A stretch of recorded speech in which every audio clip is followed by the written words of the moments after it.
2 दिन तो हुए थे माँ को घर आए हुए और सुबह सुबह ही माँ अपना सामान पैक करके वापस जाने की तैयारी कर रही थी।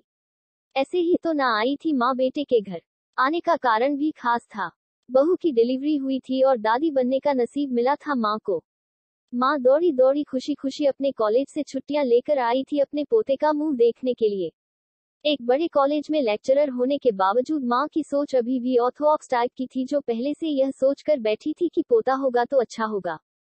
माँ के अरमानों पर तब पानी फिर गया जब बहू ने बेटे को नहीं बेटी को जन्म दिया।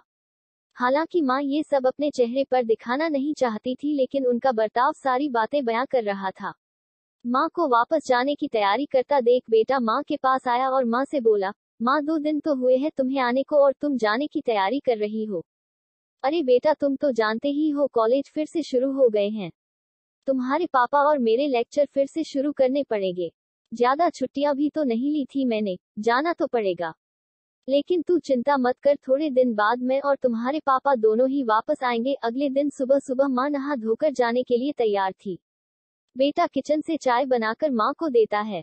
माँ बेटे को बहू और पोती के बारे में पूछती है। बेटा कहता है दोनों सो रहे हैं। माँ बेटे से कहती है, खुशी की बात है बेटा, तेरे यहाँ लक्ष्मी ने जन्म लिया है, लेकिन मेरी मानो तो अब तुम और बहू मिलकर एक और बच्चा प्लान कर लो ताकि तेरी फैमिली पूरी हो जाए। हो सकता है मेरी बातें तुम्हें पुराने जमाने की लगे, लेकिन थोड़ा प्रैक्टिकल होकर सोचो। बेटा अच्छे से जानता था कि माँ जो कह रही थी और जो कहना चाहती थी वह बातें दोनों ही बहुत अलग थी। बेटे ने अपने जेब से अपना मोबाइल फोन निकाला और उसमें कई मैसेजेस माँ को दिखाए और बोला, देखो माँ तुम्हारी बात तुमसे पहले ये दर्जनों लोग मुझे मैसेज में कह चुके हैं। हर कोई डायरेक्टली या इनडायरेक्टली मुझे यही कहने की कोशिश कर रहा है कि बेटा होता तो अच्छा होता, या फिर आगे बेटे के लिए ट्राई करो। माँ तुम चाहे मुझे जो भी समझाने की कोशिश करो, लेकिन मैं यही कहूंगा कि तुम और पापा दोनों ही अभी भी पुराने सोच को पकड़े हुए हो। और ऐसा मुझे इसलिए कहना पड़ रहा है क्योंकि अगर मेरा बेटा हुआ होता तो आप इतनी जल्दी जाने की तैयारी ना कर रही होती और उसे अपने हाथों में लेकर यहाँ से वहाँ खिला रही होती और पापा भी यहाँ पर होते। 21वीं सदी में जी रहे हैं हम, फिर भी ऐसी मान्यताएं, और आप दोनों से मुझे यह उम्मीद ना थी। आप हजारों बच्चों को लेक्चर देते हो और खुद इस तरह के विचार रखते हो।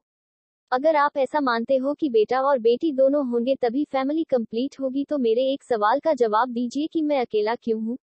मुझे कोई बहन क्यों नहीं है? माँ के पास बेटे के सवालों का कोई जवाब न था। वो अपनी नजरें झुकाए वहां से चली गई। बेटा अपनी माँ से बहुत प्यार करता था, वह बिल्कुल उनका अपमान करना नहीं चाहता था, लेकिन गलत विचारों का समर्थन करना भी उसे ठीक नहीं लगा। ये सारी बातें बहू ने भी सुन ली थी। बेटे ने उसके पास जाकर उसका उतरा हुआ चेहरा देखकर उसे समझाते हुए कहा, देखो चारू, तुम्हें माँ की बातों से या किसी और की बातों से परेशान होने की जरूरत बिल्कुल नहीं है। मुझे कोई फर्क नहीं पड़ता कि मुझे बेटा हुआ है या बेटी, मेरे लिए यही बड़ी बात है कि मेरी बेटी स्वस्थ है और खुश। चारू बोली, मैं माँ की बातों से या किसी और की बातों से बिल्कुल परेशान नहीं हूँ, लेकिन मैं परेशान जरूर हूँ। मैं एक समाज सेविका हूँ और मैं हर दिन कई लड़कियों से मिलती हूँ।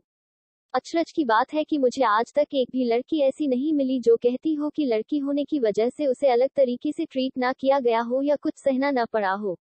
मैं खुद एक औरत हूँ और इस बात का अनुभव मैंने भी किया है, और अब जब हमारे घर में भी एक लड़की ने जन्म लिया है तो मैं परेशान हूँ। पति अपनी पत्नी को समझाते हुए कहता है। कल्पना चावला, रानी Lakshmibai, PV Sandhu, Pratibha Patil, mother Teresa, Kiran Bedi. List इतनी लंबी है कि कभी खत्म ही ना हो। क्या इन सब ने ये सब फेस नहीं किया होगा? जरूर किया होगा, लेकिन उन्होंने दुनिया को जो साबित करके दिखाया है और जिस मुकाम पर वे पहुंची है वही हर लड़की को हौसला देने के लिए काफी है। और इन सब में जो सबसे पहला नाम आएगा जो हमारी बेटी को हौसला देगा वह होगा चारू शर्मा का, यानी कि तुम्हारा। हमारी बेटी की हिम्मत और ताकत बनोगी तुम। दोस्तों, सिर्फ महिला दिवस मनाने से या देवियों की पूजा करने से लड़का लड़कियों में समानता नहीं आएगी। यह समानता तब आएगी जब हम अपने विचारों को जड़ों से बदल पाएंगे।